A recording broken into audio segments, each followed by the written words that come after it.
Video on करा. किती video बंद आहेत? चालेल. मग कसे आहात? रोज प्रश्न विचारणार. मस्त मस्त मस्त जबरदस्त. मस्त आणि जबरदस्त. आता उत्तर तर दिलंय, त्याबद्दल जरा स्वतःची पाठ थोपटा. आजची डेट काय? आजची डेट काय? कोण विचारतंय? पाठ आज थोपटली सगळ्यांनी? 5 फेब्रुवारी. लास्ट कधी पाठ थोपटलेली? नाही आठवत. मग आज थोपटून घ्या. या प्रवासामध्ये तिसऱ्या दिवशी आपण कंटिन्यू करत आहोत. म्हणजे जे सगळे इथे उपस्थित आहेत त्या सगळ्यांना आपल्या जीवनामध्ये कुठे ना कुठे बदल हवा आहे आणि ह्याची जाणीव होणं खूप मोठी गोष्ट आहे. त्यासाठी पाठ थोपटायची आहे. नाहीतर वर्षानुवर्ष फक्त आपण बोलत राहतो, करत नाही, जाणीव होत नसते. आजपासून आपल्याला जाणीव झाली आहे, आपण त्या मार्गावरती चालत आहोत. मार्गावरती आहोत नाही, मार्गावरती पुढे चालत आहोत, म्हणून पाठ थोपटायची आहे स्वतःची. आणि मी स्वस्त आहे, मस्त आहे आणि जबरदस्त. जबरदस्त आहे. एकच मिनिट.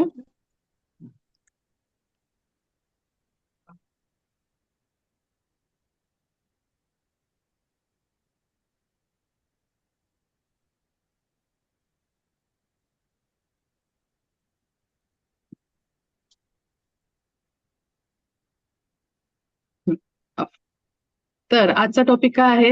वाचले सगळ्यांनी? रेकीचा इतिहास आणि वाचलात meditation meditation, past of meditation. Yes. तो आधी आपण बघणार आहोत रेकीचा इतिहास. मेडिटेशन नंतर करू, जेणेकरून ते मेडिटेशनच्या ऊर्जांमध्ये तुम्हाला राहता येईल आणि त्याच ऊर्जांसोबत झोपायचं आहे, म्हणजे उद्यापासून ते ऍक्टिव्हेट होईल. तर आधी आपण बघू रेकीचा इतिहास, हिस्ट्री काय आहे. आता हे कळले आपल्या रेकीचा उगम कुठे आहे. आपल्या सनातन धर्मामध्ये आहे. आणि जी रेकी आपण शिकत आहोत ती ट्रेडिशनल रेकी आहे. डॉक्टर मिकाऊ उसुई यांनी रिइन्व्हेंट केलेली. जपानी चिकित्सा पद्धतीमध्ये त्यांना फाउंडर बोलतात, कारण की तिकडचे फाउंडर तेच आहेत. वेळा जेव्हा आपण संबोधतो तेव्हा आपण त्यांना रिडिस्कव्हरर किंवा रिइन्व्हेंटर म्हणतो, कारण की उगम आपला इथून आहे. Whereas in Japan, he is the founder of Reiki. आता मी जस्ट एकदा शेअर करते आहे पीपीटी. ओके, पीपीटी दिसते सगळ्यांना आता? So he is doctor Mikao Usui. यांनी रेकीला काय केलं? रिइन्व्हेंट केले आणि जगासमोर पुन्हा एकदा घेऊन आले. त्यांचे पहिले शिष्य म्हणजे हयाशी, चुजिरो हयाशी हे त्यांचे फर्स्ट शिष्य.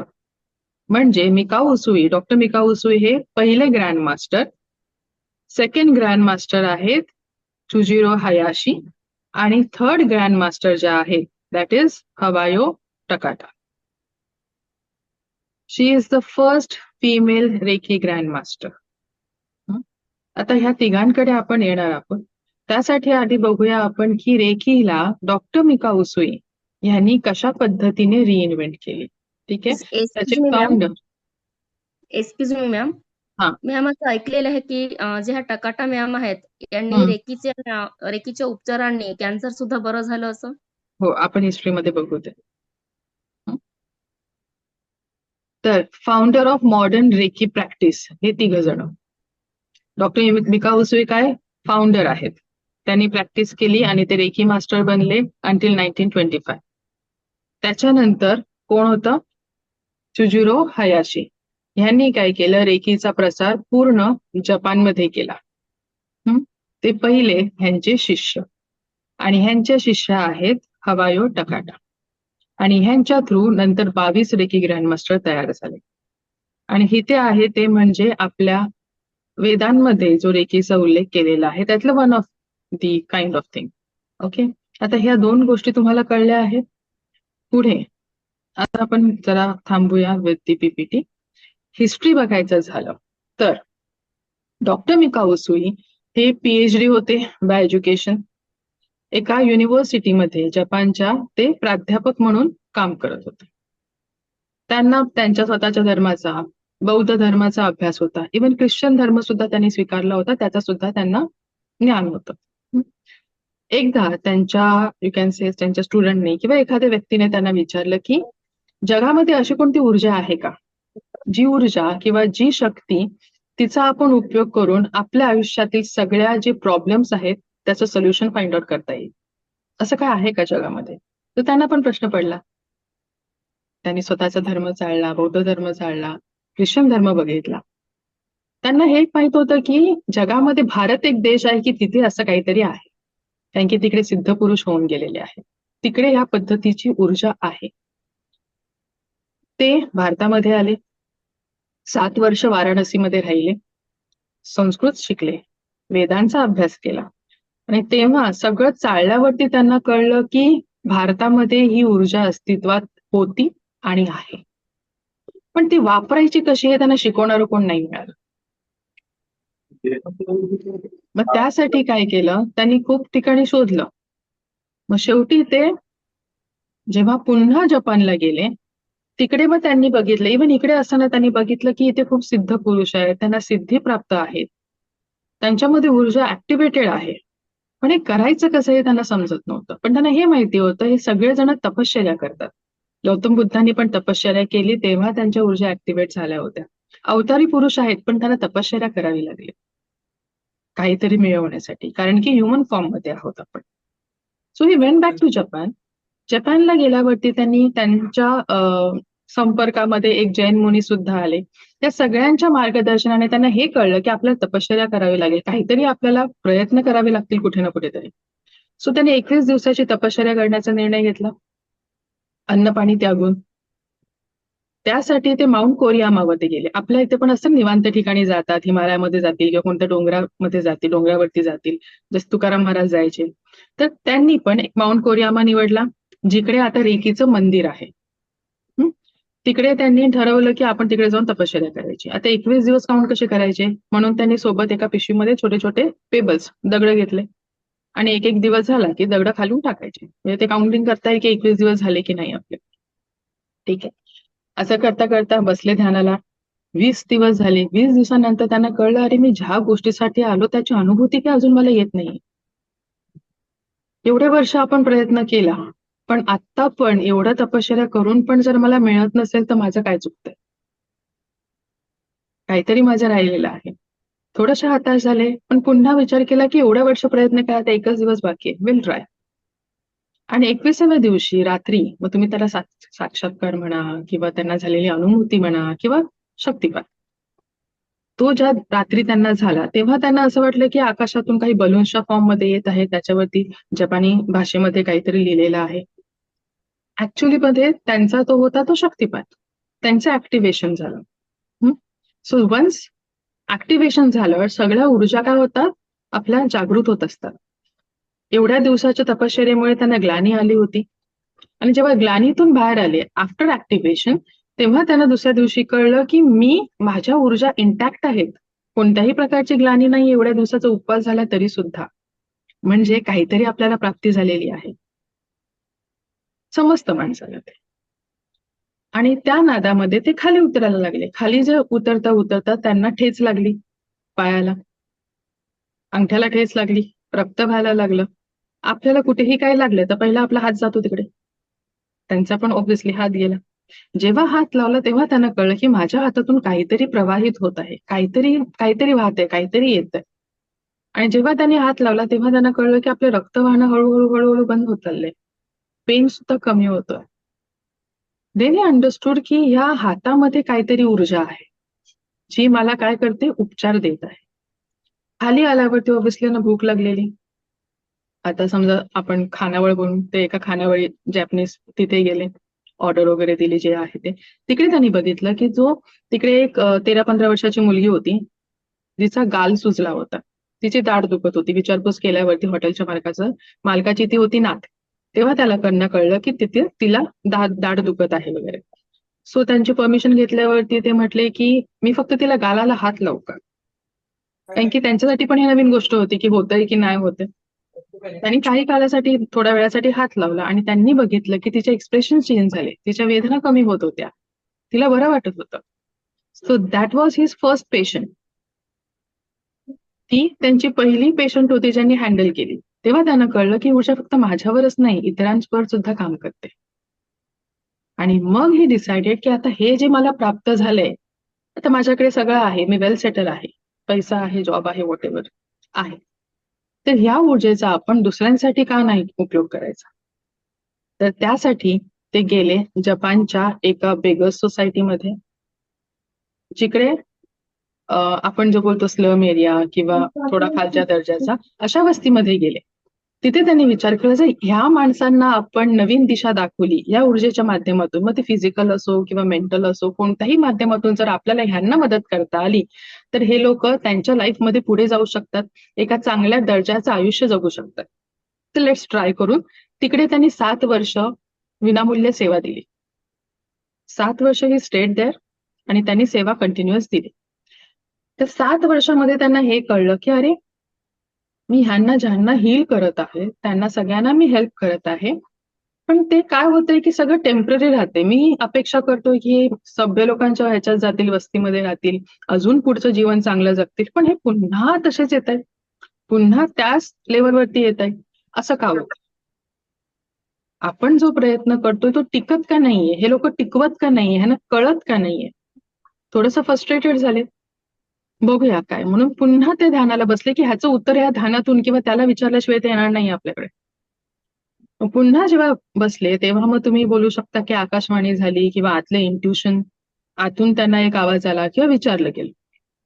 पहिला प्रश्न त्यांना काय विचारला? पहिला प्रश्न हा होता की तुला इथे कोणी बोलवलं होतं का? या बेगर सोसायटीमध्ये तुला कोणी बोलवलं होतं का, तू इकडे ये, राहा आणि आम्हाला मदत कर? उत्तर काय होतं? त्यांच्याकडे नाही.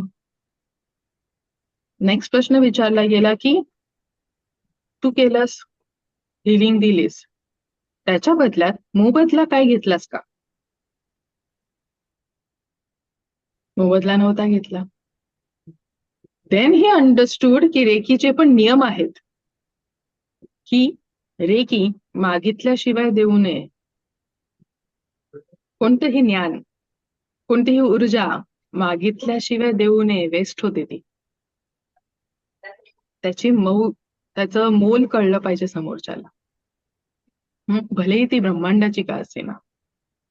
Second thing is energy exchange. त्याच्या मोबदल्यात तुम्हाला काहीतरी घेणं गरजेचं आहे, नाहीतर एनर्जी फक्त एकाच दिशेने फ्लो होत जाणार. त्याच्यामध्ये सुद्धा बॅलन्स गरजेचा आहे. सो 2 रूल, रेकी मागितल्याशिवाय द्यायची नाही आणि एनर्जी एक्सचेंज घेणं गरजेचं आहे. इथपर्यंत कळलं आहे? या रूलवरती पुन्हा आपण बोलूच. तर आता हा इथपर्यंत झाला डॉक्टर मिका उसूई यांना. ओके फाईन, कळलं की हे सगळं आपल्याला रूल फॉलो केले पाहिजेत. मग त्यांनी काय केलं की क्लिनिक एस्टॅब्लिश केलं. काही कालांतराने त्यांनी क्लिनिक एस्टॅब्लिश केलं.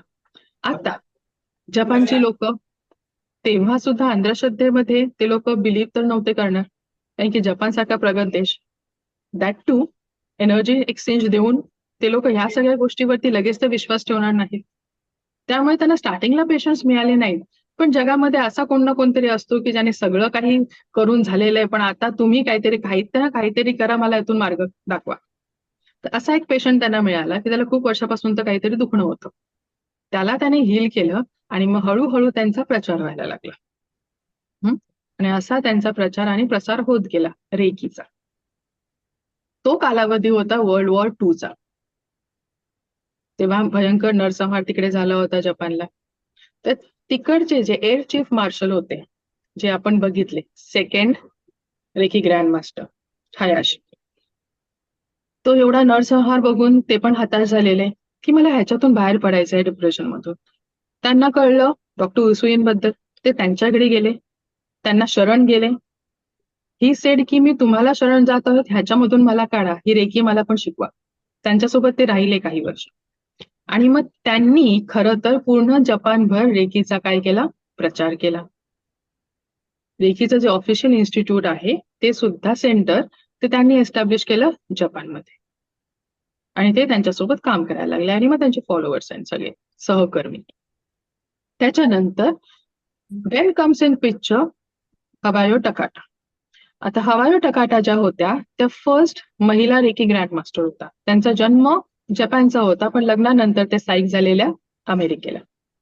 वयाच्या 30व्या वर्षी त्यांना रेअर काइंड ऑफ कॅन्सर झाला. तेव्हा त्या काळामध्ये तर तेव्हा तसे उपचार अवेलेबल नव्हते. डॉक्टरांनी फक्त सर्जरी हा एकच ऑप्शन तेव्हा तेव्हा तेच असेल मे बी, त्यांच्याकडे दुसरा ऑप्शन त्यांना नसेल त्यावेळी. पण ते रेडी नव्हत्या. ते बोलले की नाही, आपल्याला हे करायचं नाहीये. त्यांना हे माहित होतं की आपल्या देशामध्ये काहीतरी अशी ऊर्जा आहे जी नैसर्गिक उपचार आहे ज्याच्यामध्ये हिलिंग होऊ शकते. काही नाही तर हे तरी ट्राय करून बघू, नसेल जमलं तर पुन्हा येऊ. या हिशोबात तिकडे गेल्या. त्यांनी हयाशींकडे 6 महिने रेकीची हिलिंग घेतली आणि तो रिव्हर्स झाला. पुढे त्या 30व्या वर्षी त्यांना जे हे झालेलं 80 वर्षापर्यंत जगल्या. बरोबर. मग त्यांना कळलं की रेकी काय आहे आणि मग त्या रिस्पॉन्सिबल आहेत रेकी पूर्ण जगभर त्या रेकीचा प्रचार करण्या आणि प्रसार करण्यासाठी. त्या इम्पॉर्टंट का आहेत?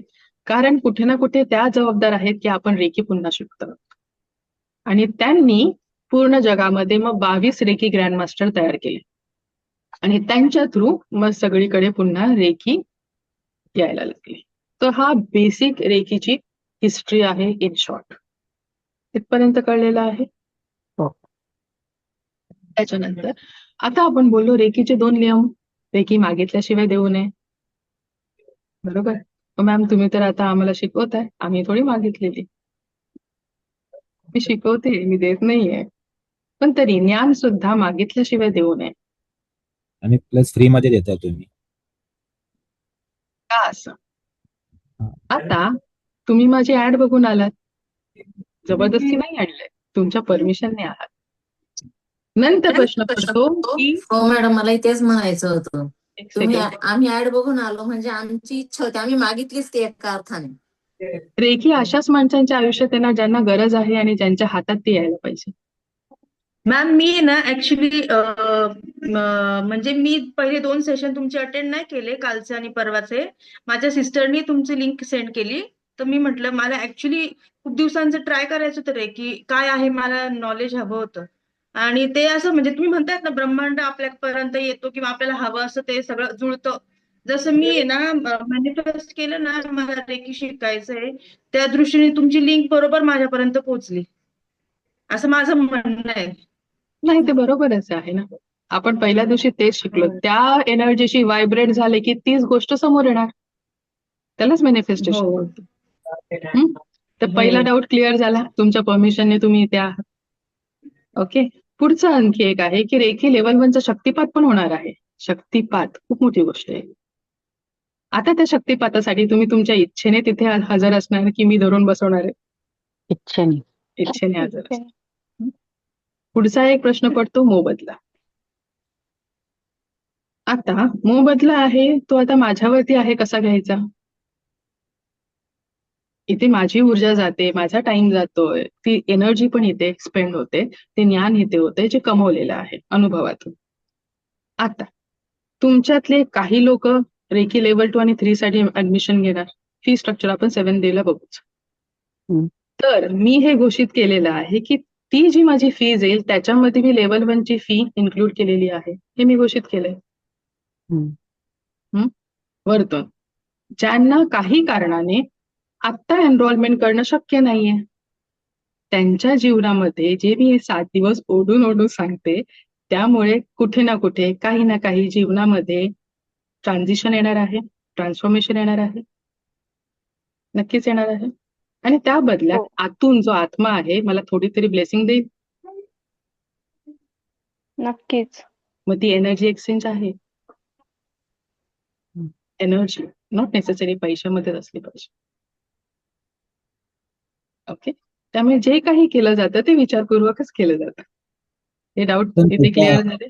पण त्याच्यामुळे मॅडम काय म्हणतात तुमचे ऋण आमच्या जे लोक ऍडमिशन नाही घेणार त्यांचे ऋण राहतात ना. असं नाहीये. आता तुम्हाला माहितीये रेकी लेवल 1 झाल्यावरती मला पैसे ट्रान्सफर होतात.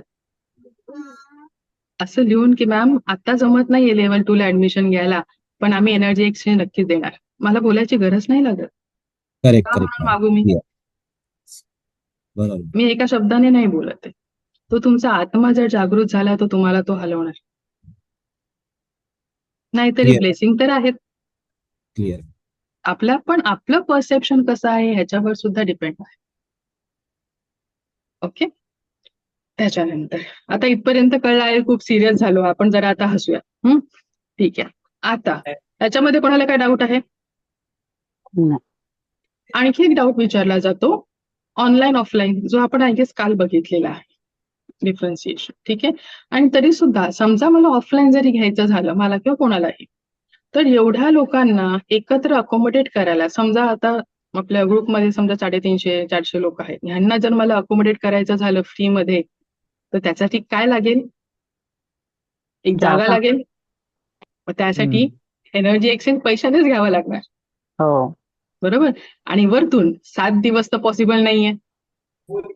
एका दिवसात सगळं शिकावं लागणार. आणि एका दिवसात एवढं सगळं शिकून हे इथे डायजेस्टच होणार नाही. बरोबर आहे. पुढचा प्रश्न, रेकॉर्डिंग मिळणार नाही. तर रेकॉर्डिंग मिळण्यासाठी व्हिडिओग्राफर ठेवावा लागणार, पुन्हा तिकडे चार्जेस आले. त्यामुळे कोणती गोष्ट फिजिबल आहे, कोणती गोष्ट नाही, ह्याचा सुद्धा विचार करणं गरजेचं आहे. जर मी एका सेशन मधून एवढ्या लोकांपर्यंत पोहोचू शकत असेल ऑनलाईन, तर मग व्हाय गो फॉर ऑफलाईन? एका वेळेला इतक्या लोकांच्या जीवनामध्ये आपण काही ना काहीतरी माध्यम बनवू शकत असतो. मग बेटर वे कोणतं आहे? आपण फक्त ऑनलाईन ऑफलाईन हे 2 शब्द बघतो, पण त्याच्या पाठी काय लागतं हे आपण विचार नाही करत. आणि जरी समजा घेतला किंवा 7 दिवसाच्या ऐवजी सर एका दिवसामध्ये मी सेशन घेतला 5 तासाचा, 3 तासाचा, तर आपल्याला एवढा वेळ आहे कोणाला की 5 तास पूर्ण डेडिकेटेड आपण इथे बसू आणि लिहू आणि वाचू आणि सगळं करू? त्या 5 तासामध्ये तुमचं सगळं होणार. थिअरी होणार, मेडिटेशन होणार, शक्तिपात होणार, प्रॅक्टिकल होणार, सगळं होणार. राहणार काय? आणि नंतर तुम्ही मला कुठे शोधणार? का? कारण की डाऊट केव्हा येतो? जेव्हा आपण प्रॅक्टिकल करायला घेतो. ऐकताना डाऊट्स येत नाहीत. म्हणून आता मी कितीही विचारलं डाऊट आहे का, डाऊट आहे का, नाही येणार, कारण की अजून करायला सुरू नाही केलंय.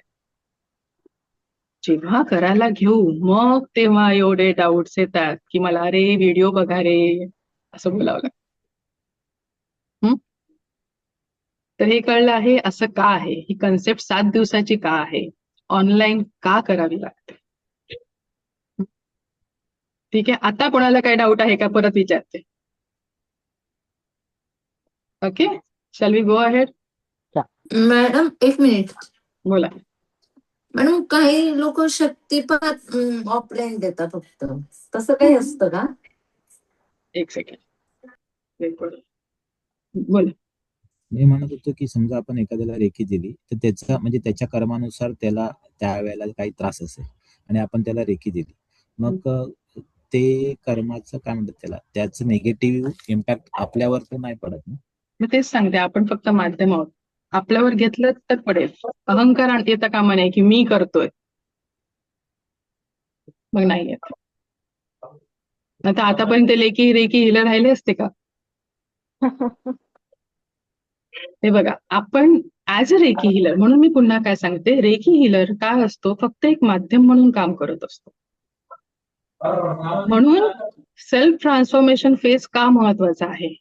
आतला जो मीपणा आहे, अहंकार आहे, आपले जे गोष्टी आहेत लेव्हल 1 मध्ये काढून टाका. मग लेव्हल 2 मध्ये तुम्हाला ऍक्च्युअल प्रॅक्टिस शिकवली जाते. प्रोसिजर, टेक्निक्स, कशाच्या नंतर काय करायचं, ओके हा प्रॉब्लेम आहे, ही टेक्निक वापरायची. ह्या ज्या टेक्निक्स आहेत, मग त्याच्यामध्ये डिस्टन्स हिलिंग आली, टेलिपॅथी आली, अशा वेगवेगळ्या प्रकारच्या टेक्निक्स आहेत जे आपण लेव्हल 2 आणि लेव्हल 3 ला शिकवतो. मग सायकिक अटॅक असेल, सायकिक सर्जरी असेल, ह्या सगळ्या गोष्टी आहेत ज्या आता तुम्हाला माहित नाहीत म्हणून प्रश्न पडतो. तर हे सगळं आपण लेव्हल 2 आणि लेव्हल 3 ला शिकतो. लेव्हल 1 महत्वाचं काय, जिकडे आपल्याला हे 5 तत्व आहेत अंगीभूत करायचे आहेत, आणि ते अंगीभूत झाले की मग तुम्ही ऍज अ मीडियम म्हणूनच काम करणार. तिथे मी तुम्हाला हिलिंग देतोय, मी एखाद्याला मदत करतोय किंवा बरं करतोय ही व्याख्या किंवा हे शब्द तिथे येतच नाही. आणि त्यामुळे एखाद्याची निगेटिव्हिटी जेव्हा कशी काढायची, काय करायची, प्रोसिजर काय करायचं, प्रोटेक्शन काय असतं, हे सगळं लेव्हल 2 आणि लेव्हल 3 ला शिकवलं जातं. स्टेप्स असतात. त्याच्यानंतर हे करायचं, ह्याच्या प्रोटोकॉल कसे असतात त्या हिशोबाने. आणि त्यामुळे जेव्हा मी पण तिथे येतच नाहीये, मग ती रेकी शक्ती आपल्या थ्रू हँडल करते. तिच्यावरती कसला निगेटिव्ह इम्पॅक्ट येणार आहे? काही नाही. Clear madam, thank you. कळलं आता? मॅम एक प्रश्न होता. म्हणजे नॉर्मल आपल्या ह्याच्यात म्हणजे 3 लेवल ऑफ रेकी आहेत तर अजून पण आहेत. आणि दुसरा की थोडं शॉर्ट मध्ये फक्त सांगाल की लेवल म्हणजे जेवढ्या पण लेवल आहेत त्याच्यात काय काय म्हणजे कसं केलं जातं. म्हणजे आता समजा पहिलं तुम्ही बोलले पहिल्या ह्याच्यात स्पर्श आहे, सेकंड ह्याच्यात म्हणजे लॉंग डिस्टन्स हिलिंग वगैरे, आणि अजून पण एक माझ्या मते काहीतरी सिम्बॉलिक काहीतरी आहे असं मी ऐकले होते ऍक्च्युली. हे बघा, तर ते काय? लेवल 1 जो आहे त्याच्यामध्ये आपण काय आपल्या लिमिटेशन आहेत. लेवल 1 मध्ये काय आहे? लिमिटेशन्स आहेत की तुम्हाला तो व्यक्ती बाजूलाच हवा, तुम्ही स्पर्शानेच हिलिंग करू शकता.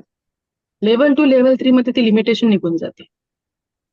आता एखाद्या व्यक्तीचं क्रिटिकल कंडिशन मध्ये हॉस्पिटलला आहे, तुम्ही हॉस्पिटलला पोहोचू शकता का? असे होणार ना. आता आपल्या समजा कुटुंबातला व्यक्ती रात्री समजा फोन आला की असं होतं, तर आपण धावत तिकडे जाणार? आपल्या हातात ऊर्जा आहे, आपण वाट नाही बघू शकत की आपण तिकडे जाणार 10% ऊर्जाने आणि मग तिकडे जाऊन त्याला हात लावणार, हॉस्पिटलमध्ये अलाव करतील आतमध्ये? एखाद्याचं व्यसन सोडवायचंय, त्याला सांगून सोडू शकत नाहीये की त्याला हात लावून आपण सोडवू शकत. त्यासाठी वेगळी टेक्निक वापरावी लागेल. ठीक आहे, मग तिथे डिस्टन्स हिलिंग असो की टेलिपॅथी किंवा कोणत्या पद्धतीची आपण वापरावी लागेल. तर अशासाठी हे सगळे लिमिटेशन्स केव्हा दूर होतात? लेवल 2 आणि लेवल 3 मध्ये. लेवल 2 मध्येच होतात. सिम्बॉल्स काय असतं? हे जे अट्युनमेंट जी असते ना, ती सिम्बॉल्सची अट्युनमेंट तुम्हाला दिली जाते आणि म्हणून आपली एनर्जी वाढते. मला म्हणाले मॅडम, वेगवेगळ्या लेवलवरती वेगवेगळे सिम्बॉल्स दिले जातात. हे आपण नंतर शिकतोच. बोला. टेलिपॅथी आणि रेकी वेगवेगळा आहे का एकच आहे असं काय मला समजलं. ते आता लेवल 2 ला आपण सगळे डिटेल्स सांगणार. ते शिकवावी लागणार ना सर, पूर्ण प्रोसिजर आहे त्या गोष्टीची. असं आहे का? आता ह्याचाच भाग आहे. हा. लेवल 2 मध्ये शिकवतो आपण. त्याने हे सगळं आपण 7व्या दिवशी बघणार आहोत की सिलेबस काय काय असणार आहे. त्याच्यानंतर हा झाला लेवल 2 लेवल 3 पर्यंत. लेवल 3 मध्ये आपण काय बनणार? Certified recce healer. हिलर म्हणजे स्वतःची हिलिंग आणि दुसऱ्यांची पण हिलिंग तुम्ही ऑफिशियली करू शकता. After 3rd level. Second and third level एकत्र असतो, वेगवेगळा नसतो. तो एकत्र कंबाईन करावाच लागतो. सेकंड लेवलला जाऊन फायदा नाही, पूर्णच करावा लागतो कोर्स. 11वी करून फायदा आहे का की 12वी पण करावी लागेल? तसं. त्याच्यानंतर पुढचे जे अजून 2 स्टेप्स आहेत ते रेकी ग्रँड मास्टर बनण्याचे आहेत.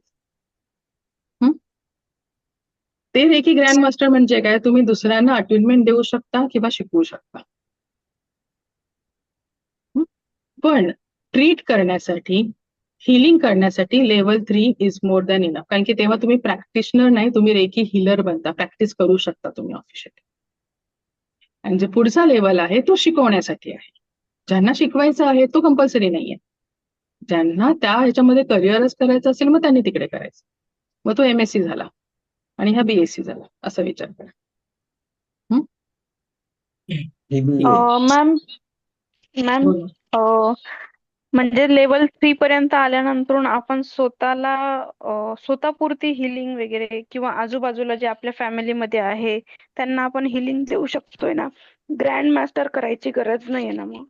नाही, आजूबाजूला देऊ शकतो. तुम्ही क्लायंट्स हँडल करू शकता. इतरांना ज्या तुम्ही ओळखीच्या नाहीये त्यांना क्लायंट हँडल करू. ऑफिशियली तुम्ही reiki certified reiki master healer बनणार.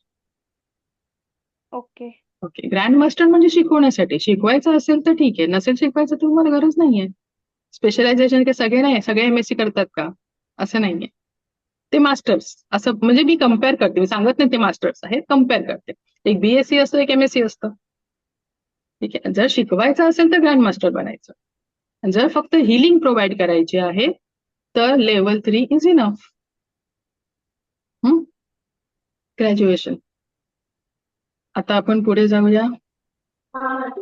ड्युरेशन काय आहे सगळं आपण 7व्या दिवशी बघणार आहोत. नाही तर आजचं सेशन त्याच्यातच जाणार सगळं.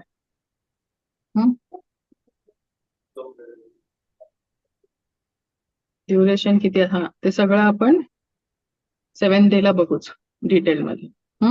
इथपर्यंत कळलं आहे? रेकीची हिस्ट्री समजलं, त्याचे रूल्स कळलं, सगळं कळलं. आता आपण बघणार, आता काय आहे आपलं मेडिटेशन आहे. पटकन सगळ्यांनी जाऊन पाणी पिऊन या.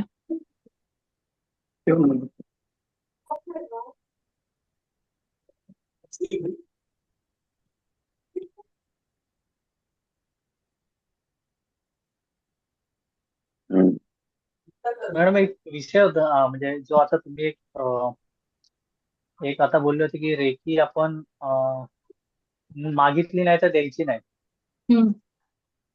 बट आता एक तुम्ही बोलता बोलता बोलले की समजा एखाद्याला व्यसन सोडवायचं आहे, तर तुम्ही त्याला देऊ शकता. बट आता तो मागत नाहीये आणि आपण तयारी त्याचे आई वडील मागतायत, त्याचा पार्टनर तर तुमच्याकडे येणार, तुम्हाला कसं कळणार त्याचं व्यसन सोडवायचंय?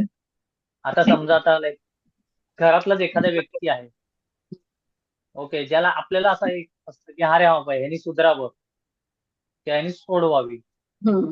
त्या हिशोबाने असेल. समजा आता घरातला एखादा कोणताही व्यक्ती असेल मग, हम्म. तर ते आपल्याला स्वतःला वाटतं की अरे बाबा नाही यांनी सुधारावं, त्यामुळे यांनी व्यसन सोडावं. तर मग ते one way of energy transfer आहे. तर मग त्याला काय किंवा ऑप्शन काय आहे, किंवा मग ते करणं बरोबर आहे का? हो, कारण की ते सर्वोच्च हितासाठी केलेली गोष्ट आहे. तेव्हा परमेश्वर आड येत नाही की तुम्ही कोणाच्या सर्वोच्च हिताचा जर विचार करणार असा आणि त्याच्याने तुमच्या समजा कुटुंबातला व्यक्ती आहे जो पूर्ण आता ह्याच्यातून बदलणार आहे, तर तुम्हाला एनर्जी एक्सचेंज म्हणून काय मिळणार आहे? समाधान, त्याचे चांगले बरोबर. वाईब्स. कधी ना कधी तो तुमचं नाव काढेल ना, जेव्हा त्याला कळेल नंतर. करेक्ट. त्याचं ट्रान्सफॉर्मेशन करतो एखाद्याच्या लाईफ मधलं, आणि त्याच्या आजूबाजूचं त्याच्या कुटुंबातील जर व्यक्ती सुधरत असतील, त्याच्या एकाच्या पूर्ण ट्रान्सफॉर्मेशनने अख्खं कुटुंब जर सावरणार असेल तर वाय नॉट. ओके. आणि जर इतरांचं झालं तर त्यांचे रिलेटिव्ह तुमच्याकडे केस घेऊन येतात की प्लीज हँडल करा म्हणून, तुम्ही काही करू शकता का? मग तेव्हा आपण करायचं. मग व्यसन सुटतं मॅडम त्यांचं, आपण रेखीने व्यसन जातं सर्व प्रॉपर.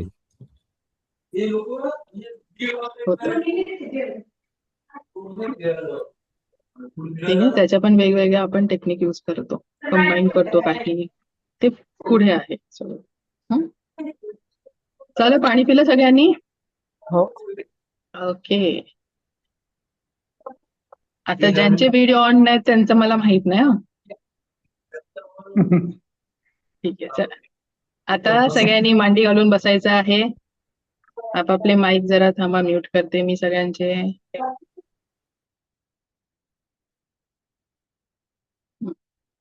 मांडी घालून बसायचं आहे, स्ट्रेट बसायचं. स्ट्रेट म्हणजे असं अकडून बसायचं नाहीये, कम्फर्टेबल बसायचं आहे. काही ज्यांना मांडी घालता येत नसेल त्यांनी तेच मला बोलू दे पुढे. ज्यांना मांडी घालता येत नाही त्यांनी चेअरवर बसा. ठीक आहे, कम्फर्टेबली बसा, पण फक्त जेवढं होईल तेवढं स्टार्ट बसायचा प्रयत्न करा. टेकून बसलात तरी चालेल, काही नाही की असं आकडून बसेल तर असं होईल की लक्ष आहे पूर्ण पाठीवरती आणि कमरेवरती. हे दुखतंय आणि ते दुखतंय. नाहीच ज्यांना काही शक्य तर तुम्ही आडवे व्हा. ठीक आहे, आता मी दिसणार नाही, फक्त माझा आवाज येईल, नाहीतर एक डोळा उघडून बघायला आहेत की नाही कुठे गेल्या. असं करतात म्हणून म्हटलं. Fine, then will start. आता हा जो मेडिटेशन आहे that is past life meditation. पास्टच्या ज्या काही नको असलेल्या आठवणी आहेत सोडून द्यायच्या आहेत. Will see how it goes. Will start.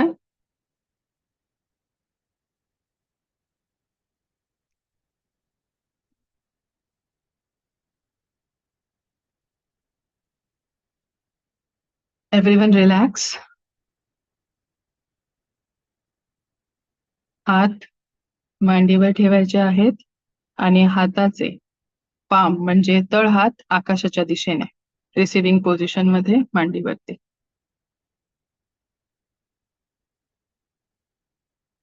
आपण आज जे पास्ट लाईफ मेडिटेशन करत आहोत, आपण आपल्या पास्टच्या सर्व मेमरीजला कायमस्वरूपी डिलीट करणार आहोत. त्यासाठी फर्स्ट रिलॅक्स युअरसेल्फ. 3 वेळा दीर्घ श्वास घ्यायचा आहे. Take a deep breath. Hold your breath. 1, 2, 3, 4 and release. श्वास सोडायचा आहे, पूर्ण सोडून द्यायचा आहे. पुन्हा एकदा दीर्घ श्वास घ्या. Hold your breath. 1, 2, 3, 4 and release. पूर्ण श्वास सोडा. One more time. Take a deep breath and hold your breath. 1, 2, 3, 4 and release.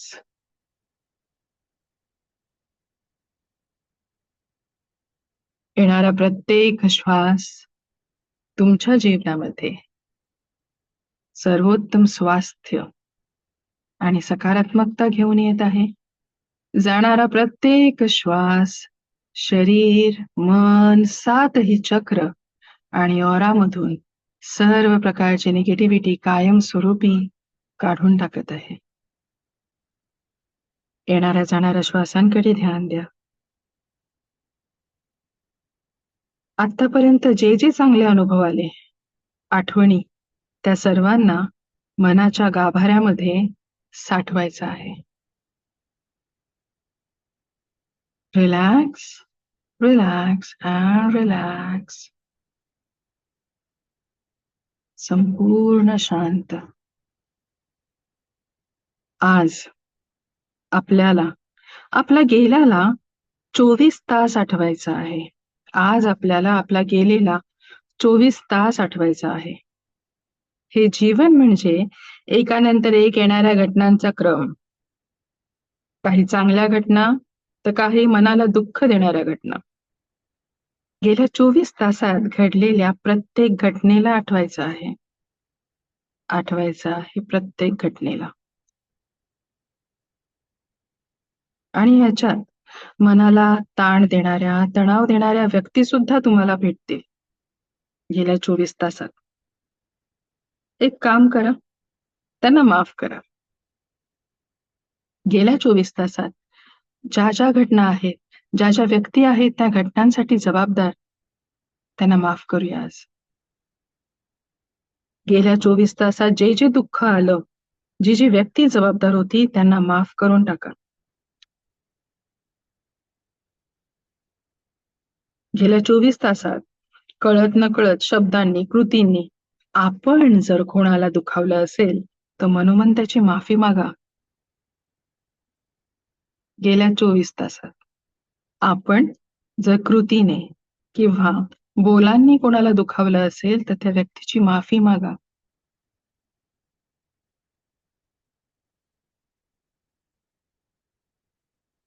आणि जे जे चांगले क्षण घडले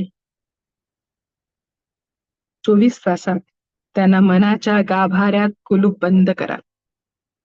जे काही 24 तासात चांगले क्षण घडले त्यांना मनाच्या गाभाऱ्यात कुलूप बंद करा.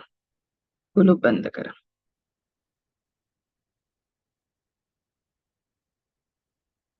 आता गेले एका महिन्याचे क्षण आठवा. मागील एका महिन्यात अनेक चांगल्या वाईट घटना आपल्यासोबत नक्कीच घडल्या. ज्या ज्या चांगल्या घटना होत्या त्या प्रत्येकाला एक एक करून निवडा. चांगल्या घटनांना निवडायचं आहे आणि पुन्हा मनाच्या गाभाऱ्यामध्ये कुलूप बंद करायचं आहे. साठवून ठेवायचे आहेत. काही लोकांनी कृतीने, शब्दांनी दुखावलं असेल, दुःख दिलं असेल, माफ करा त्यांना. माफ करून टाका. माफ करून टाका. कारण ते दुःख, ती देणारी घटना एका क्षणाची होती, पण जेव्हा जेव्हा ती व्यक्ती आठवते, ती घटना आठवते, परत परत त्या दुःखांचं रिपिटेशन आपण करत आहोत. सो माफ करा त्यांना. कळत नकळत शब्दांनी, कृतीने, वाणीने आपण कोणाला दुखावलं असेल तर क्षमा मागा. आज या भगवंताने ही संधी दिली आहे. प्रत्येकाला ही संधी मिळत नसते. आज तुम्हाला ही संधी दिली गेली आहे. ती संधी ग्रॅब करा, माफ करा सगळ्यांना. क्षमा मागा. आता अजून थोडं मागे जाऊया. गेलेल्या 1 वर्षाचा काळ आठवा. आता गेलेल्या 1 वर्षाचा काळ आठवा. एखाद्या व्यक्तीचा विरह झाला असेल, कोणी दुखावलं गेलं असेल, कोणी दुखावलं असेल. 1 वर्षात अनेक सुखदुःखाचे क्षण आपल्या सोबत घडले आहेत. त्या प्रत्येक क्षणांना आठवा.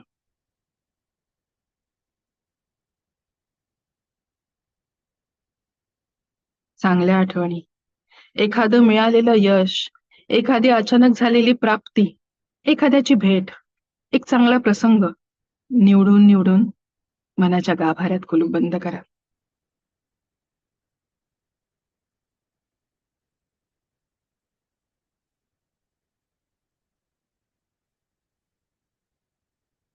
आणि त्याचसोबत जर जीवनाला नकारात्मक आयाम देणाऱ्या घटना किंवा त्या घटनांना जबाबदार असलेल्या प्रत्येक व्यक्ती जर समोर असतील, त्यांना माफ करा.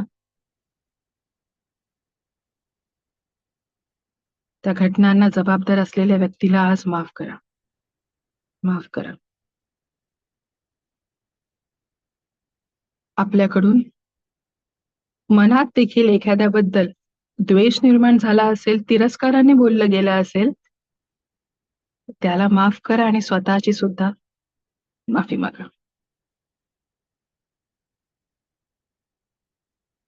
त्याची माफी मागा. एखाद्याचा राग केला गेला असेल, एखाद्याला दुखवलं असेल, द्वेष झाला असेल, माफी मागा. वारंवार ही संधी देव देत नसतो.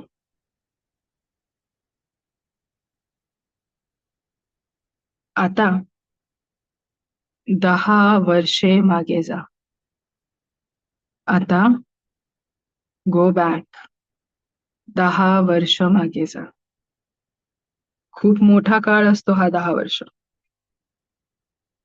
अनेक चांगल्या वाईट घटना अनुभवल्या आहेत. काही अतीव आनंदाचे क्षण, काही अतीव दुःखाचे क्षण त्यात असतील. त्यातल्या सुद्धा सर्व आनंदाच्या क्षणांना मनात साठवा. आनंदाच्या क्षणांना मनात साठवा. आनंदाच्या क्षणांना मनात साठवत पुढे जा. आपल्याला आपल्या सर्व दुःखांपासून आज मुक्त व्हायचं आहे. हे आपण करत आहोत कारण आपल्याला आपल्या सर्व दुःखांपासून मुक्त व्हायचं आहे आणि त्या दुःखांशी असलेलं नातं तोडायचं आहे.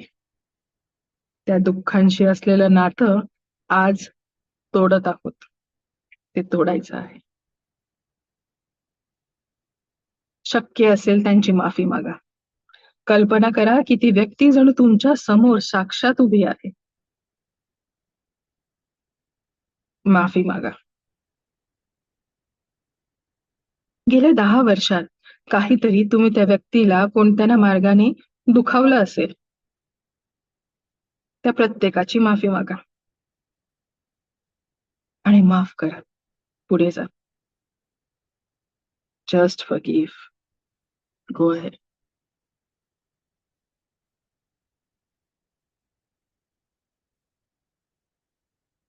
आता बघा, आता आपण चक्क आपल्या कॉलेजच्या आणि शालेय जीवनामध्ये येऊन ठेपलेलो आहोत.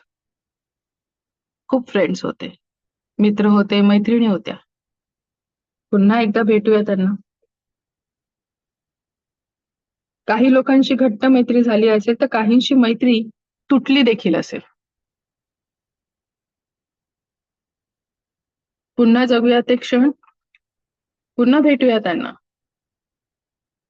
आपल्याकडून कोणाला तरी दुखावलं गेलं असेल नक्कीच. आणि आपल्याला ज्या ज्या लोकांनी दुखावलं त्यांना माफ करायचं आहे. आणि या मैत्रीचे चांगले क्षण पुन्हा एकदा मनाच्या गाभाऱ्यामध्ये कुलूप बंद करायचे आहे. तो आनंद, ते क्षण पुन्हा एकदा कुलूप बंद करायचे आहेत कारण त्यांची आपल्याला गरज आहे. ऊर्जा मिळवायची आहे.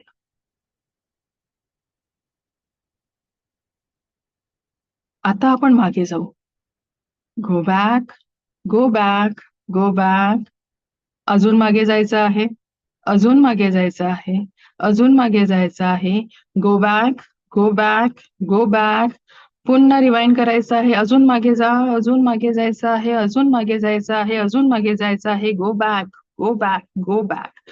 अजून मागे जायचं आहे, अजून मागे जायचं आहे, अजून मागे जायचं आहे. स्टॉप. Stop there. हाच तो क्षण. आता आपण त्या दिव्य क्षणात येऊन पोहोचलेलो आहोत. तो दिव्य क्षण म्हणजे या पृथ्वीवर आपण घेतलेला तो पहिला श्वास. या पृथ्वीवर आपण घेतलेला तो पहिला श्वास. आपला जन्मदिवस. आता आपण त्या क्षणामध्ये पोहोचत आहोत, जो आहे आपला जन्मदिवस. अनुभव करा. प्रत्येक वेळेला हा अनुभव घेता येत नाही. आज तो क्षण आहे अनुभव करण्याचा. तो घेतलेला पहिला श्वास या पृथ्वीवरती. बघा, त्या पहिल्यांदा आपल्या आई वडिलांनी आपल्याला हातात घेतलं असेल. त्यांच्या चेहऱ्यावरती प्रसन्नता, आनंद तेव्हा बघितला नाही, पण आता दिसत आहे. आपला पहिला श्वास आणि त्यांचा आनंद. आपल्या जन्माच्या वेळेस साजरा झालेला तो आनंदोत्सव अनुभवा. बघा, त्या दिवशी त्या क्रिएटरने, त्या भगवंताने ना आपल्या हातात एक कोरी पाटी दिली होती. खरं तर त्या दिवशी त्या ब्रह्मांडाने, त्या भगवंताने, क्रिएटरने आपल्या हातात एक कोरी पाटी दिली होती. आपलं भविष्य नव्याने लिहिण्यासाठी, पृथ्वीवर काहीतरी घडवण्यासाठी, स्वतःला घडवण्यासाठी ती कोरी पाटी दिली होती. विसर पडला त्या पाटीचा. आता तीच कोरी पाटी घेण्यासाठी पुन्हा आलेलो आहोत ह्या क्षणामध्ये. ती कोरी पाटी जी आहे ती आपल्या छातीशी घट्ट पकडायची आहे. ती कोरी पाटी आपल्या छातीशी घट्ट पकडायची आहे. ती कोरी पाटी आपल्या छातीशी घट्ट पकडायची आहे आणि परत समजायचं आहे की ह्या क्रिएटरने आपल्याला पुन्हा ही संधी दिलेली आहे की इथून पुढे, पुढच्या प्रत्येक श्वासासोबत परमसुख, समाधान, आरोग्य, ऐश्वर्य आणि दीर्घायुष्य आपल्याला त्या पाटीवर लिहायचं आहे. आपल्याला लिहायचं आहे. त्या क्रिएटरने आपल्याला ह्याच ऊर्जांसाठी पृथ्वीवर पाठवलं होतं की जीवनाच्या प्रत्येक क्षणी तुला परमसुख, समाधान, आरोग्य, ऐश्वर्य आणि दीर्घायुष्यासोबत आनंदात जगायचं आहे. पण आपण काळाच्या ओघात नुसता रेघोट्या मारल्या. ह्याचसाठी त्या क्रिएटरने आपल्याला आता पुन्हा एक संधी दिलेली आहे. या पृथ्वीवर पाठवलेला आहे. छातीशी घट्ट पकडा त्या पाटीला, कारण त्याच पाटीवर आपल्याला पुढचं भवितव्य लिहायचं आहे. घट्ट पकडून घ्या त्या पाटीला. घट्ट पकडा, घट्ट पकडा, घट्ट पकडा. घट्ट छातीशी पकडायची आहे त्या कोऱ्या पाटीला. आणि तीच कोरी पाटी घेऊन आता पुन्हा ह्या आत्ताच्या क्षणामध्ये आपण येत आहोत. त्याच पाटीला घेऊन चालत चालत पुन्हा ह्या वर्तमानाच्या क्षणामध्ये येण्यास सुरू करायचं आहे. Come back with that slate in your hand. त्या छातीशी घट्ट पकडलेल्या पाटीला पुन्हा घेऊन येत आहोत. तो क्रिएटर आपल्याला आपल्या जीवनामध्ये परमसुख देण्यासाठी आलेला आहे. परमसुख, समाधान, आरोग्य, ऐश्वर्य तो प्रदान करत आहे. अनंत स्रोतातून वाहत येणारी ही दिव्य ब्रह्मांडीय ऊर्जा आपल्या ऊर्जांची कनेक्ट करून आपल्याला आपल्या जीवनात परमसुख, समाधान, आरोग्य, ऐश्वर्य प्रदान करत आहे. चेहऱ्यावर एक सुंदर स्माइल आणायचं आहे, कारण ह्या परमेश्वराच्या कृपा आशीर्वादामध्ये स्वतःला नाहून गेलेला आपण बघत आहोत. चेहऱ्यावर एक सुंदर स्माइल अचीवमेंटची, चेहऱ्यावर एक सुंदर स्माइल ह्या संधीची, चेहऱ्यावर एक सुंदर स्माइल या परमेश्वराने मला ही संधी दिली त्याबद्दल. खरंच त्याचे आभार. हीच कोरी पाटी घेऊन पुन्हा यायचं आहे या वर्तमानाच्या क्षणांमध्ये. Slowly come back, slowly come back, slowly come back. Relax, relax, Just relax. Very good. Very nice. Come back. Relax. Relax. Just relax.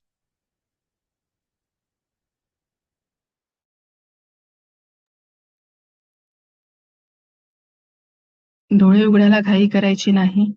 जेव्हा वाटेल तेव्हा डोळे उघडायचे आहेत. First relax and stabilize, stabilize, stabilize.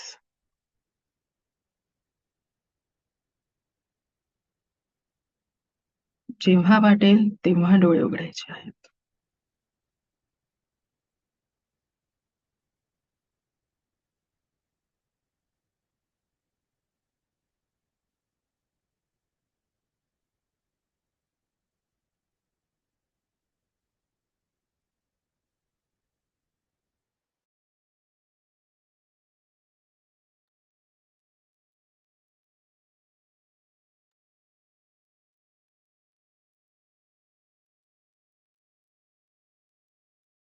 त्या परमेश्वराचे आभार मानायचे आहेत, त्या ब्रह्मांडाचे आभार मानायचे आहेत. Rub your hands, put on your eyes.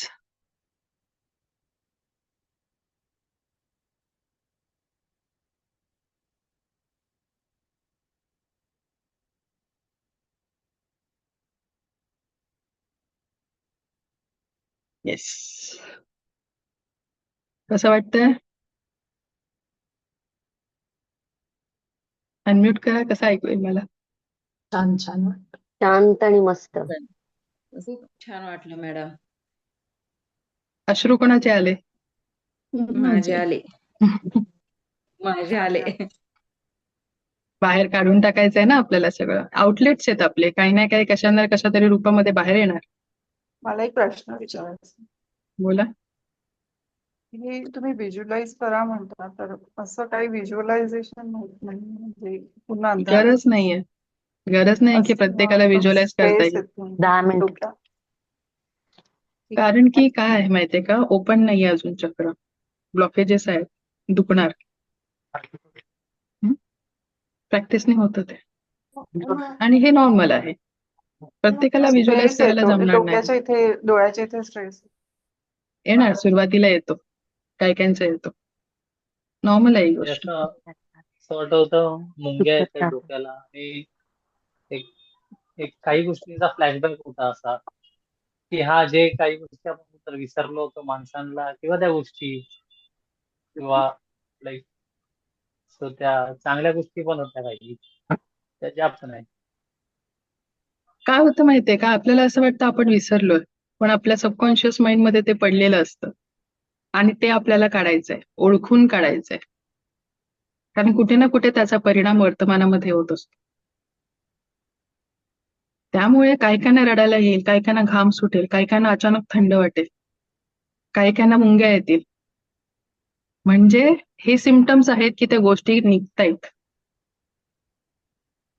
कोणतीही गोष्ट समजा खूप दिवस एखाद्या ठिकाणी अडकून पडलेली आहे आणि ती जेव्हा आपण काढण्याचा प्रयत्न करतो तेव्हा तिकडे व्हायब्रेशन तयार होणार की नाही.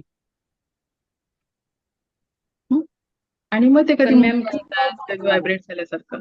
बोला, कोण बोलतंय? खूप त्रास झालता मला 2 वर्षापूर्वी आणि तुम्ही पुन्हा त्याच्यातच नेलं मला आता. आणि मग काय झालं? आठवले ते दिवस, आठवले परत सगळे. आणि मग ते ठेवले की काढून टाकले? काढायचा तर प्रयत्न केलाय.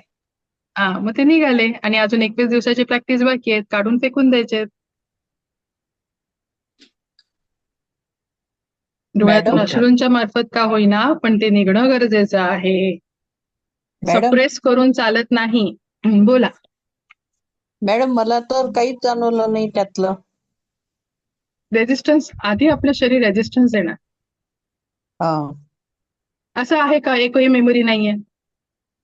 नाही, असं नाही, आहे मेमरी. काय होतं, कॉन्शियस माइंडला थोडं आपल्याला शांत करावं लागतं. अच्छा. मगच आपण तिकडे पोहोचू शकतो. नाहीतर आपलं कॉन्शियस माइंड ऍक्टिव्ह असेल ना, आपल्याला ते कॅप्चर नाही करता येत. आपल्याला असं वाटतं मला काही जाणवलं नाही. हे होतं. जर जास्त ऍक्टिव्ह असेल ना कॉन्शियस माइंड, आपला अनालिटिकल माइंड खूप जास्त ऍक्टिव्ह असतो. त्याला आधी शांत करत करत मग अल्फा स्टेटवर जाऊन मग हळूहळू त्याची वेव्हलेंथ आपल्याला तिथे मॅच फ्रिक्वेन्सीवरती जावं लागतं. अजून कोणी हँड रेस केलेला? प्रमोद सर. नाही, अनुभव खूप छान होता आत्ताचा. काय आला? अनुभव खूप छान होता आत्ताचा. Very good. काय अनुभव आला? तर म्हणजे ज्या 10 वर्षापूर्वीच्या ज्या काही घटना होत्या, म्हणजे आपण काही चुकीचं केलं ते पण थोडस डोक्यातनं बाहेर निघलं आणि निघताना खूप मुंग्या आल्या, कारण मी मंत्र जाप सकाळी करतो त्या लेवल पर्यंत गेलता आता. कशाने आल्या? बोलांनी आल्या? आपल्या बोलांमध्ये किती ताकद आहे? हो, आहे की नाही? ऊर्जा आहे, आहे आहे व्हायब्रेशन आहे. आहे. आणि ते तुमचं जे कनेक्टिव्हिटी होती ना, की त्यात आपण जातोय आणि तिथं ते मार्गदर्शन मिळतंय, मग त्याच्या पद्धतीनं जे पुढे जातंय ना, ते एकदम ऍक्टिव्ह होतं आत्ताच. म्हणजे आम्ही जे करतो ते वेगळं होतं, कारण ते आम्हाला करावं लागायचं. ते सूचना मिळत नाहीत ना तिथं, ज्यावेळेस आपण एकटं करतो त्यावेळेस. गाईड करायला हे कोणतरी हवं तिथपर्यंत नेण्यासाठी. हवं, तिथपर्यंत नेण्यासाठी. आत्ताचा अनुभव खूप छान होता. खूप लेवल 2 म्हणजे आणि लेवल 3 ला तर तुम्ही स्वतः शिकणार दुसऱ्यांचं करायला. हे शब्दात पण नाही सांगता येत की आत्ताचं काय होतं ते नाही सांगता येत. I can understand. होतं. काही गोष्टींना आपण डिस्क्राईब नाही करू शकत ना. ते डोळ्यांवाटे अश्रूंवाटे बाहेर निघतील. काय बोलणार त्या गोष्टींना आपण? नाही, काही शब्द नसतात, काही गोष्टींना शब्द नसतात, तिथं शब्द कमी पडतात. असे रोजचे आमच्याकडे असतात. काय बोलायचं समजत नाही. मग आम्ही पण समजतं ना आता काय. भावना समजतात, पण तिथं शब्द संपतात ना, काही उंचीवर शब्द संपतात, तिथं नसतात शब्द. अशा वेळेला नाचायचं. लोक नाचतात लिटरली जाऊन. सोडून दिलं, मोकळं व्हायचंय, हलकं व्हायचंय आपल्याला. काय व्हायचंय? हलकं व्हायचंय. संतांनी काय सांगितलं? लाह्या बनायला सांगितलं की नाही? लाह्यांसारखं हलकं बन. मग पुढे जाऊ. लाह्या उडतात ना हलक्या झाल्यावरती. पुढे जायचंय आपल्याला. येस किरण. मॅम, अप्पर बॉडी माझी खूप अशी स्टिफ झाली होती ते जेव्हा करत होते त्यावेळेस. बॉडीमध्ये कुठे पेन आहे? हो, अप्पर बॉडीला जास्त पेन आहे मला. म्हणून सांगितलं मगाशी, जिथेही ब्लॉकेजेस आहेत, निगेटिव्हिटी आहे, त्याला आज आपण थोडं हलवलं. बॉडीला सवय नसते ती गोष्ट बाहेर काढण्याची. बॉडी आणि ती निगेटिव्हिटी आपल्याला अपोज करणार, रेजिस्टन्स देणार, ताठरपणा येणार. रोज त्याच्यावर काम केलं तर मग ती हळूहळू ब्लॉकेज निघणार. हे लक्षणं आहेत. कळलं? की तिथे आपल्याला काहीतरी अडचण आहे जी बाहेर निघणं गरजेचं आहे. हे सिम्पटम्स आहेत. ओके, कळलं मंजुषा? हो. मॅडम, मी रविशंकरजींचं सुदर्शन क्रिया शिकलेली आहे. त्या मेडिटेशन मध्ये आपल्याला जो एक फॉरगिव्हनेसचा पार्ट आहे, जसं तुम्ही सांगितलं विसरा किंवा माफ करा, त्यावेळेला आता जे सगळ्यांना अनुभव आले, अश्रू येणं किंवा हे येणं, हे सगळं मला त्यावेळेला खूप प्रमाणात जाणवलं होतं आणि मी बऱ्याच प्रमाणात फॉरगिव्ह केलं. त्यामुळे आज मी ते परत एकदा करताना खूप रिलॅक्सनेस वाटला. पण त्यावेळेला जो एक इंटेन्सिटी होती अश्रूंची किंवा भावनांची गर्दी किंवा असं माझ्याबरोबर का होतं, हा जो प्रकार होता हा खूप प्रमाणात कमी झाला ऑलरेडी. पण आज मला हे जास्त व्हिज्युअलायझेशन मध्ये जाणवलं, जेव्हा तुम्ही मला माझा पहिला श्वास, तो मला जास्त एक खूप मोठा आनंद देऊन गेला, की ज्यावेळेला मी मला स्वतःला लहान बघते, माझ्या आई वडिलांच्या हातात बघतेय, माझ्या आई वडिलांच्या चेहऱ्यावरचं आनंद, नातेवाईकांचं आनंदांपेक्षा सुद्धा आई वडील आणि मी थोडीशी म्हणजे मला नातेवाईक सांगतात की तू खूप वडिलांची खूप आवडीची होती, लाडकी होतीस. आधी मुली वडिलांच्या लाडक्या असतातच. त्याच्यामुळे मला आज तुमच्यामुळे हे व्हिज्युअलाइज करता आलं की माझ्या वडिलांना खरोखर किती आनंद झालेला असेल. तुम्हाला माहितीये कधी कधी असे असतात की त्यांनी आपल्या आई वडिलांना बघितलं पण नसतं. मग अशा वेळेला हे मेडिटेशन जेव्हा केलं जातं ना, त्यांना एक दिलासा भेटतो. ते बघू शकतात. आणि जर हे आनंद जर घेतला एखाद्याने, ज्याच्यासाठी तू इतके वर्ष वाट बघत होता, असे पण असतात. मी आधी पण एकदा सुंदर केलं गोष्ट होतं आहे. व्हिज्युअलायझेशन, तेव्हा मी खूप रडले होते. पण आता यावेळेला मी ज्या आठवणी आठवत होते त्याचं मला एवढं दुःख वाटलं नाही. पण ज्यावेळी जन्माच्या वेळी गेले ना, तेव्हा आपोआप डोळ्यातून पाणी आलं. पण एक सेकंड रिलॅक्स एक वाटलं. सेकंड मी तुमच्याकडे येते. एकच सेकंड.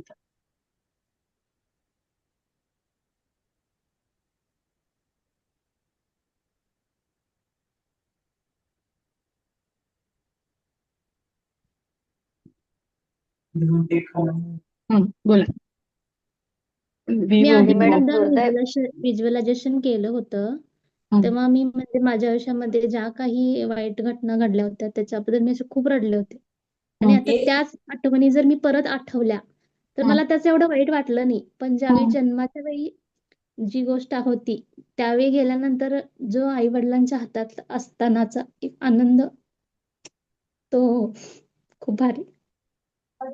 साठवून ठेवायचा, तो एनर्जी देणार तो आपल्याला प्रत्येक क्षणाला. आणि ह्या आज मॅडम गोष्टींची गरज आहे आपल्याला. दुर्दैवाने माझे वडील नाहीयेत. त्याच्यामुळे उलट मला तो आनंद जो त्यांच्या चेहऱ्यावरचा मिळाला, त्यामुळे खूप असं भरून आलं की अरे आज खरंच वडील असते तर मी त्यांना खरंच घट्ट जाऊन मिठी मारली असती. ह्याच्यामुळे काय झालं सांगा? आपल्या आतल्या सेल्युलर लेवलवरचे व्हायब्रेशन किती प्रमाणात वाढले, आपला कमी झालं. ऑरा चेंज झाला, आपला मूड चेंज झाला, आपल्या आजूबाजूचं वातावरण सुद्धा चेंज होईल. पुढच्या 5 मिनिटानंतर बघा तुमच्या घरातलं वातावरण कसं असतं एका व्यक्तीमुळे. तर असं रिलॅक्स, अगदी मनाला शांत वाटलं. हे तो ट्रायल आहे.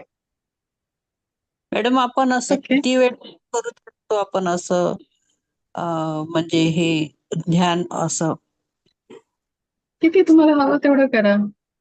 जोपर्यंत हे सगळं मिटून जात नाहीये तोपर्यंत काय याच्यामध्ये काही प्रॉब्लेम नाही. अच्छा अच्छा ठीक आहे. लेवल 2 ला आणि 3 ला ह्याच्यापेक्षा डीप लेवलवरती आपण काम करत असतो. हे फक्त आता एक जस्ट एक झलक आहे, म्हणजे की असं असतं. मग त्याच्यानंतरचे जे आहेत लाईक कर्मा क्लिअरन्स मेडिटेशन आणि ते तर खूप डीप आहे. त्याच्यामध्ये सगळे आपले आपले प्रॉब्लेम सुद्धा आपण सॉल्व्ह करू शकतो. इतक्या डीप लेवलच्या गोष्टी आहेत त्या. पटकन आता पुढे जाऊ. आता कोणी हात? वर्षा.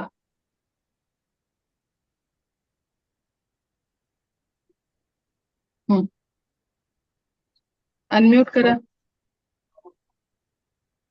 हा बोला.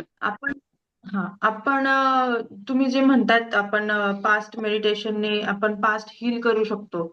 म्हणजे आपण त्या आठवणीतून पॉझिटिव्ह एनर्जी घेऊ शकतो, निगेटिव्ह आपण निग्लेक्ट करायची आणि ती पॉझिटिव्ह एनर्जी पुढे आपल्याला काम येणार आहे. तर आता मी जेव्हा तुम्ही जसे इन्स्ट्रक्शन देत गेलात ना, तर मला मोस्टली चांगल्या गोष्टी आठवल्या, पण वाईट गोष्टी पण आठवल्या, पण ते जास्त नाही.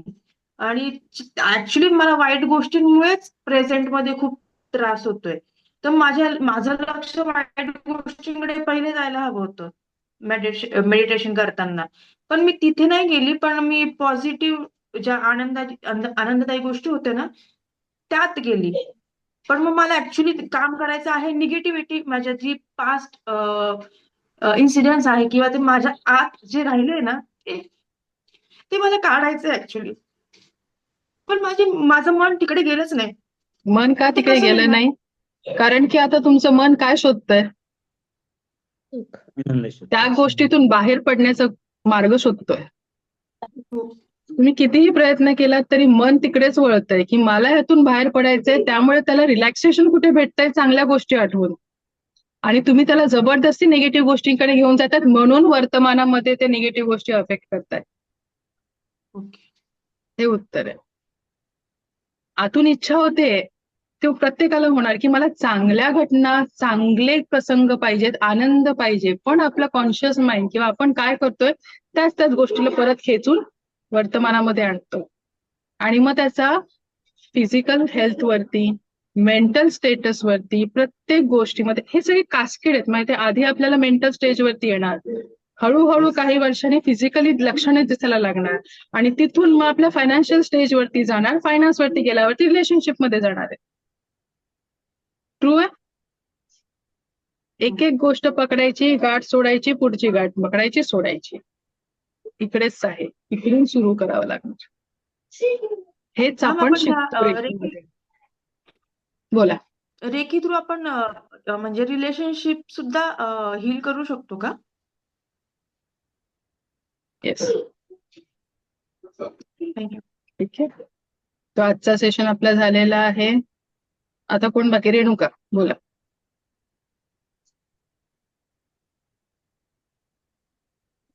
बोल. हॅलो.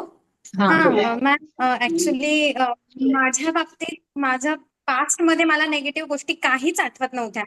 इवन जे फेसेस होते माझ्या पास्ट मध्ये, जे काही इन्सिडेंट घडलेले नेगेटिव्ह, ते आठवतच नव्हते मला. मी खूप आठवण्याचा प्रयत्न केला पण आठवत नव्हते.